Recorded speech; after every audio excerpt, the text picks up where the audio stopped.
जब आपके मोहल्ले के, आपकी सोसाइटी के, आपकी कॉलोनी के, आपके क्षेत्र के कोई छोटे छोटे बच्चे, तुम्हारे आसपास के बच्चे दौड़ दौड़ कर जब शंकर जी के मंदिर में एक लोटा जल चढ़ाते होंगे तो तुम्हें प्रसन्नता तो बहुत होती है,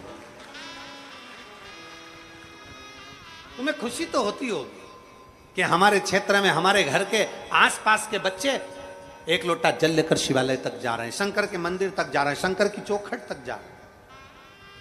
और प्रत्येक शिव मंदिर, आज के समय का प्रत्येक शिवालय बड़ा देवाधिदेव महादेव की कृपा से, शंकर भगवान के गुणगान से और शिव कृपा से सारे शिवालय आज के समय में सब पुराने से पुराना शिवालय हो चाहे नया से नया शिवालय हो, सब पूर्ण तरह से स्वच्छ, सुंदर और अच्छे बनते चले जाए।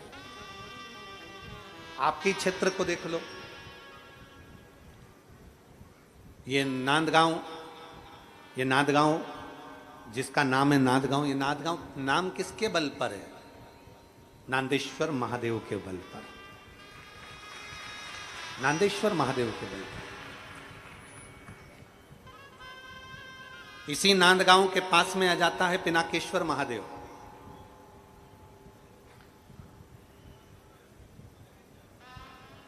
ऊपर पहाड़ी पर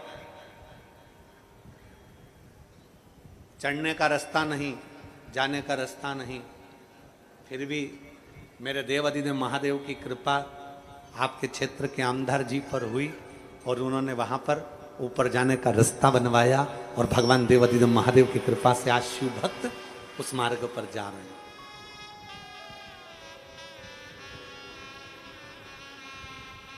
शिव कृपा, ये सब करने के लिए,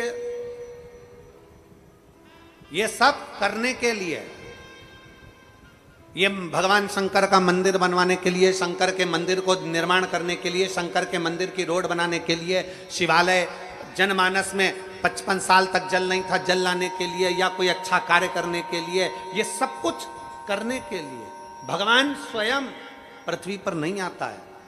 भगवान शंकर अपना ही किसी गण को भेज देता है जो इस रूप में काम करता है और कहीं ना कहीं किसी रूप में कार्य कर रहा है।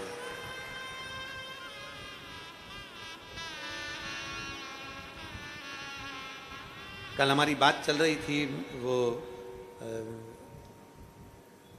भैया जी के भतीजे जी से, तो हम उनसे कह रहे थे तुम्हारे क्षेत्र में शंकर जी के बहुत सारे मंदिर बन गए होंगे अब तो वो बोल रहे थे कि गुरुदेव अन्ना जी, पूरे क्षेत्र का कोई भी व्यक्ति आ जाए और वो कहे कि शिवालय बनना है, शंकर का मंदिर बनना है या देवालय बनना है, तो ऐसा कोई गांव खेड़े का व्यक्ति नहीं होगा जो वहां आए और कहे और उसका मंदिर ना बनता हो। शिवालय बनता ही बनता है, बनता ही।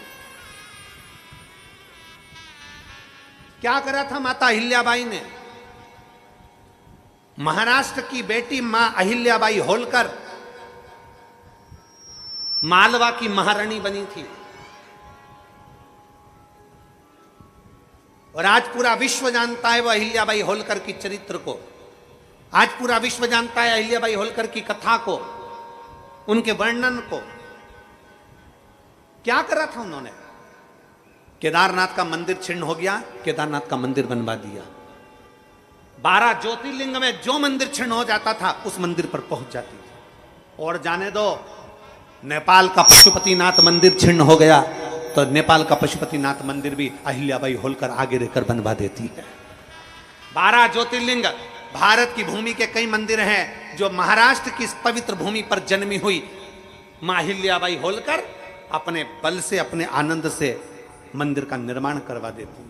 मंदिर का जीर्ण मंदिर को श्रेष्ठ बना, और कितना साथ दिया भगवान शंकर ने।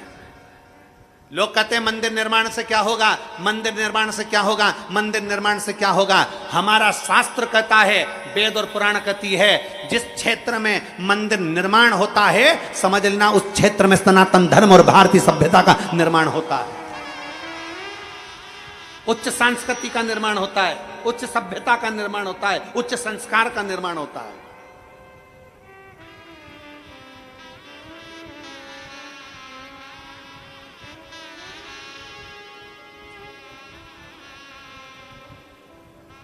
मां अहिल्याबाई होलकर ने जब मंदिरों का निर्माण करा, अपने हाथ में शंकर का शिवलिंग लेकर चलती थी। किस किस ने दर्शन करे अहिल्याबाई होलकर जी के? माता अहिल्याबाई होलकर के फोटो का दर्शन कराए, चित्र का दर्शन कराए, मूर्ति का दर्शन कराए आप लोगों ने? क्या रहता था उनके हाथ में? जम के बोलो जरा। शंकर का शिवलिंग अपने हाथ में लेकर चलती थी, और हाथ में, और जब उनका पत्र किसी राजघराने में जाता था तो उस पर मां अहिल्याबाई नहीं, उस पर लिखा होता था शिव का आदेश।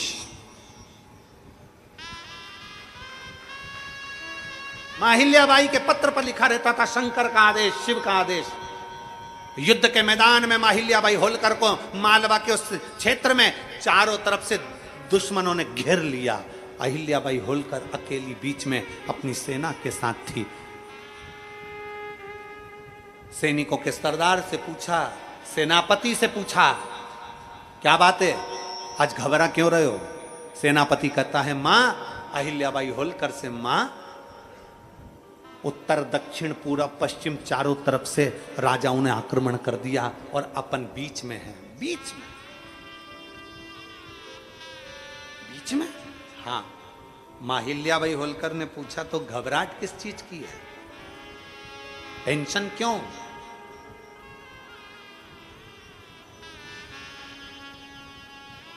दुनिया टेंशन देती है, शिव मेंशन देते हैं।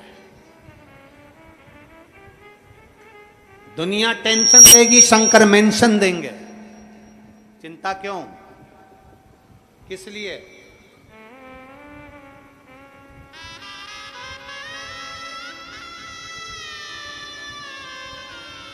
किस बात के लिए? क्यों? सेनापति ने कहा, मां चारों तरफ से सेना ने घेर लिया है। मां चारों तरफ से सेना है और बीच में अपन है।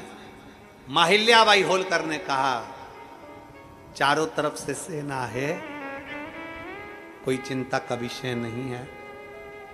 चारों तरफ से सेना लेकर वो आए, उस सेना के पीछे चारों तरफ मेरा शिव विराजमान है। मेरा शिव।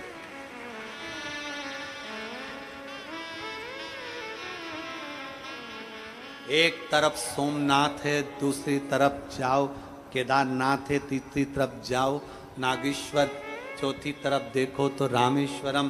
तुम्हारी जहां मर्जी पड़ जाए वहां चले जाओ, तुम्हारी जहां मर्जी।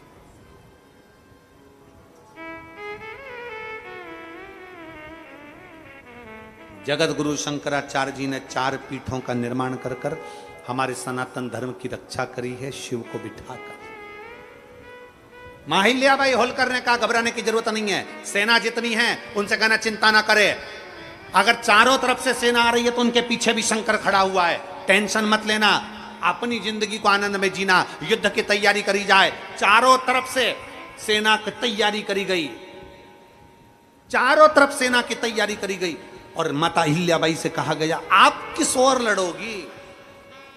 मां अहिल्याबाई होलकर, आप किस ओर से लड़ोगी? आप उत्तर जाओगी, दक्षिण जाओगी, पूरब जाओगी, पश्चिम जाओगी, आप किस ओर से लड़ोगी? मां अहिल्याबाई होलकर ने कहा, कौन कहता है कि मैं लड़ूंगी?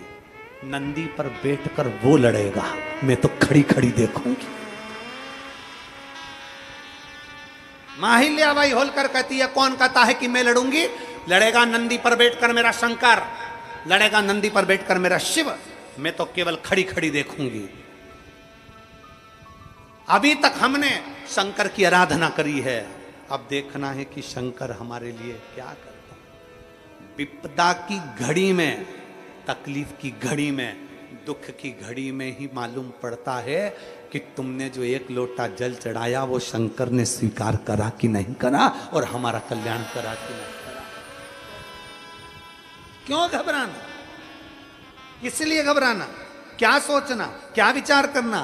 क्यों घबराएं हम शिव के अधीन होकर चलिए, हम शंकर के अधीन होकर चले।